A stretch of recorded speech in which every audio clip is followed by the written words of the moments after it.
U7Buy provides the most convenient, fastest, and safest way to upgrade your team with numerous positive reviews and verified by top creators from different countries with 24/7 online customer support. Now you can enjoy an extra free coins for every order. Don't miss the opportunity for up to 4 million free coins. Use my code Inception for another 8% off. Okay guys, so the next video to do is going to be the in-game settings for FC26, just in general, right? It doesn't necessarily need to be for like the PC stuff, right? This is going to be for the console and the PC. We're going to be talking about each of the settings, what you may or may not want to change depending on personal preference, because some of these things are personal preference based, right? But then some things, it might be more ideal to do just for you to get used to the game and be able to do things a little bit more consistently, right? So we're going to go ahead and get into the game over here, right? We're going to go to our settings and we're going to go into the game settings specifically, right?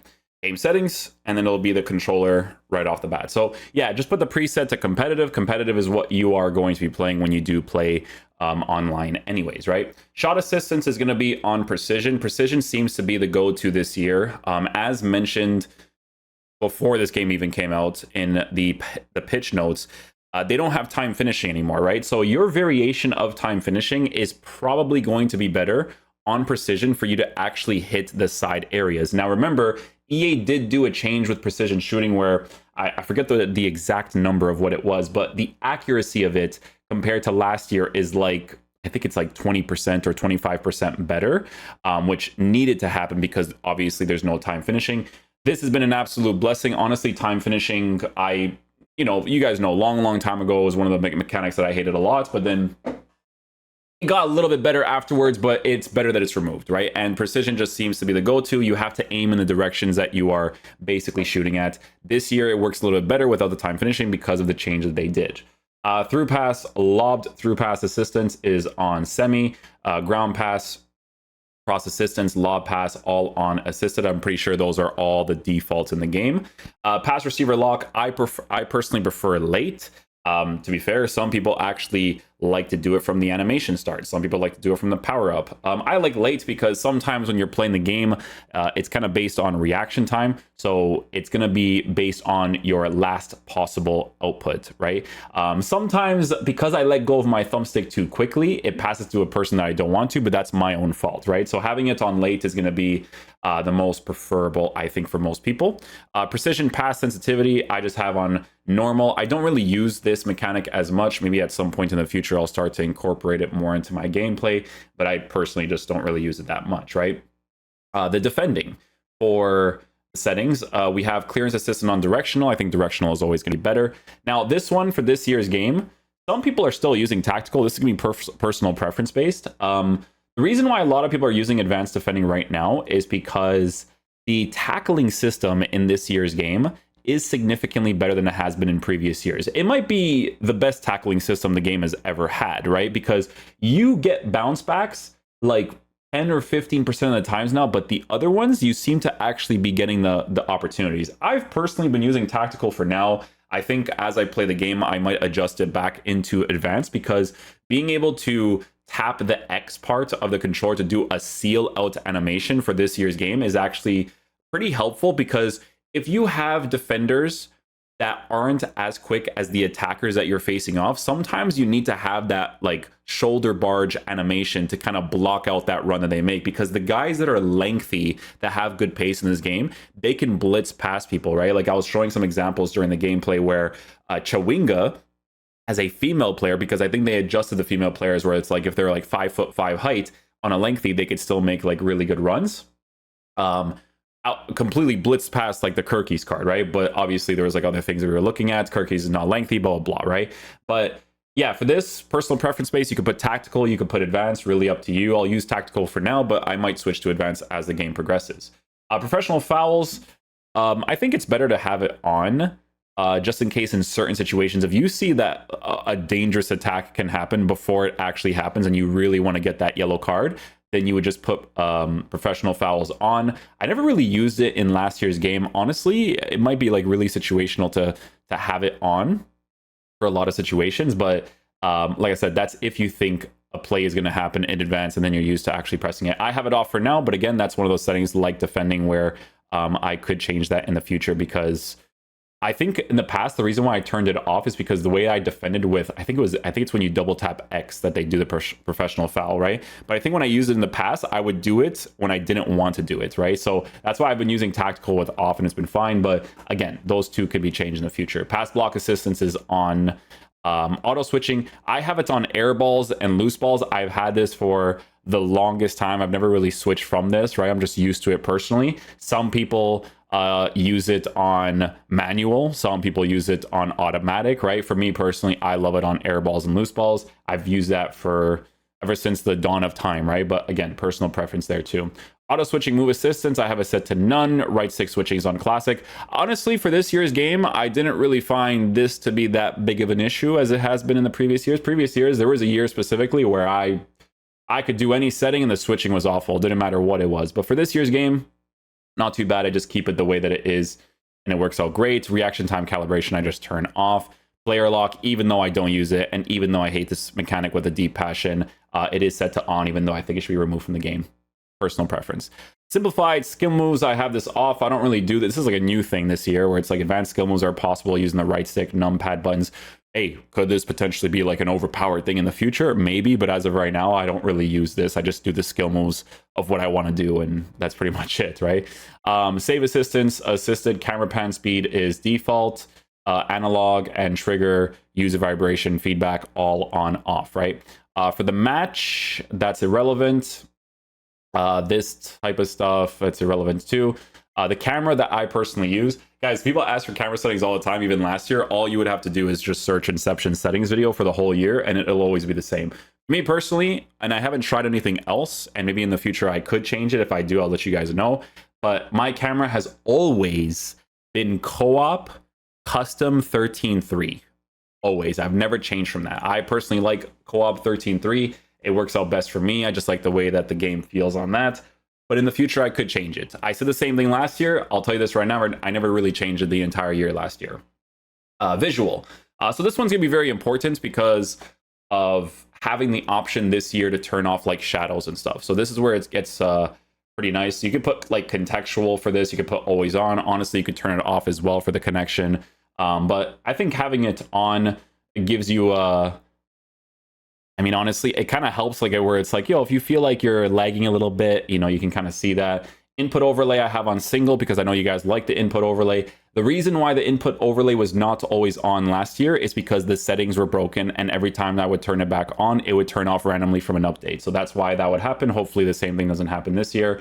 Score clock, obviously you want on, but the score clock drop down part, you probably don't really need that on. Scrolling lineups, I hated that last year with a deep passion. I had to turn that off for this year. Hypermotion inside overlays, I turned that off as well. Measurement system, up to you. You could put metric, you could put imperial, default, right? I put on a metric. There's the tactical chalkboard, which is a new one. Choose if you want the chalkboard displayed when making tactical changes during the gameplay, right? So you'll be able to see your players actually move in real time. Because for me personally, when I look at football games, I like to look at it from like a tactical perspective where it's like, oh, you know, I need to be able to switch from a 4-2-3-1 into a 4-1-2-1-2, which is not as possible nowadays to do, to be honest, because of all these position change things. Way more possible back in the day. But tactical chalkboard is nice to have on because I like to see how my players are moving when I actually activate that formation, because before you didn't even know if it was being activated up until a certain point. Like it almost felt like in the past, you'd have to wait like 5 in-game minutes for it to actually work. It's really weird, right? Tactile suggestions, I have that off. This type of stuff, honestly, the only reason why I have it on is because I think if I'm doing player reviews, people are going to want to see play styles, skill moves, footedness, or footedness icons, right? All that kind of thing. So I personally have that on. If you're experienced in the game and you have a good idea of the players that you're using and what they are really good at, you can turn this off and be perfectly fine with that as well. I might adjust that accordingly. We'll see what the vibes are with that. UT objective gameplay notification off. If you're playing like foot champs, it could be annoying. Like if you're playing competitive, but if you have it on and it doesn't annoy you that much, then just have it on. No big deal there. Pretty important, this one, you know, player name bar enabled plus overhead, right? Obviously I want the player name personally. I don't like the game. I don't like the player ID. Player indicator default. It's good that they show like visuals of this all the time now, right? Player indicator fade. is on. You can see it's off there, but the fade I personally like a lot. Teammate contain indicator, I'm okay with that. Playstyles overhead, again, for reviews and stuff, I personally have that on to see what a player is working with in the moment. Next player switch indicator, I have it on. You could turn it off if you're used to your players moving a specific way. Yeah, player-based difficulty indicator off, ID indicator off. I don't need the ID to be on. Select whether to have your ID on, off, faded above the player's head in online match. I think that just makes the most sense, to be honest. Celebration, I don't even do celebrations most of the times. I kind of skip L1, R1 right away. Hold to skip off. Precision pass visuals, even though I don't use this mechanic that much, it is set to on. You definitely 100 million% need this one on. This is very important because of precision shooting being effective in this game. Underfoot player highlights disabled. I don't really like care for that. Communication system, sure. AR coach, I don't even know what this is. I've never really played Rush myself, but it's on hide. Ping system on. Radar, this is all personal preference. I think I've always usually used 2D. I like defaults because it's based on the colors of what your opponent is using, which I personally like. It adapts to that. Some people like to just use it on one color versus another. I personally don't. I like it when it just adjusts to the colors that the people are using. As you can see, it could be like a specific color. I just don't like that personally. This stuff I don't care too much about personally, but you can adjust this if you really want to. I like the default. I like the way that it looks so far, so no big deal there. But yeah, you can adjust this, right? If you want your game to look a specific way, you can adjust that too. This stuff is really important. All of this is just like super, super annoying. You can put player shadows, but all the shadow stuff in the game, it's great that we finally have an option to turn it off. So if some rat wants to play with a stadium filled with shadows because he's doing it on purpose, 80% of the times, unless you're playing against a casual that just likes their stadium, which hard to say for this game, right? But stadium shadows, best to have that off, right? Camera shake visuals I have off as well. POV camera screens, I don't really care to look at the close-ups, right? But we could have that on if you want, right? Really up to the person there. Color blindness, don't really touch that. And then main menu video, you can have it on where it does that little background thing as the players are moving left and right. You could have it off or on, not really a big deal there. And then subtitles is set to off, right? So that's pretty much it for all of the important stuff. Obviously, I have music disabled because of content creation.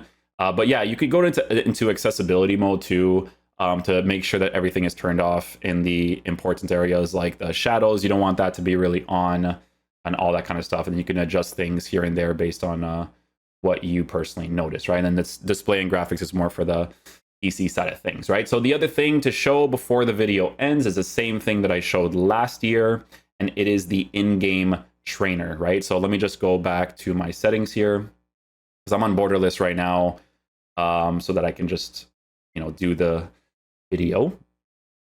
Okay, so one of the settings that you're going to want to do is you're going to go into, I think you might be able to do this in the main menu too, but I've always done it through here just to make sure. You go to your trainer and then you turn it on, right? But you only turn it on based on what you personally want, right? So you can do pass receiver, you could do shot target, right? So this could be really helpful if you use precision shooting. This one I don't care about having because I have the other precision shooting indicator in the menu section, right?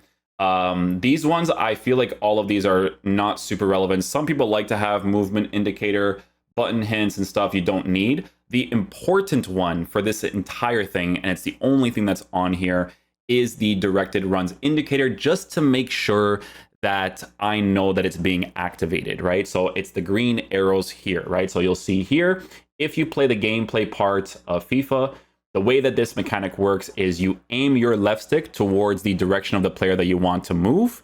You tap L1 and then you flick the right stick in a direction for them to move, right? So if I'm, moving over here in the side position and I notice Lamine Yamal is moving way too much into the middle, I'm going to do this, right? I'm going to aim towards him or towards a guy there that's going to move into that side position and do that, right? And you do that mainly if you don't really use like player lock and stuff.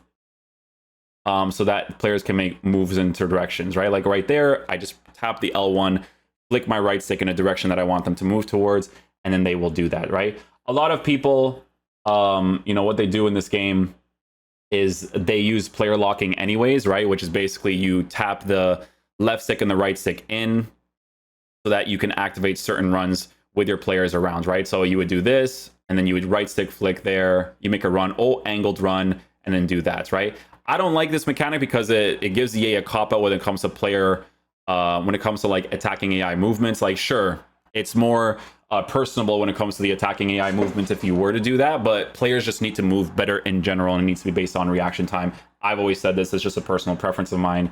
But yeah, that's pretty much it.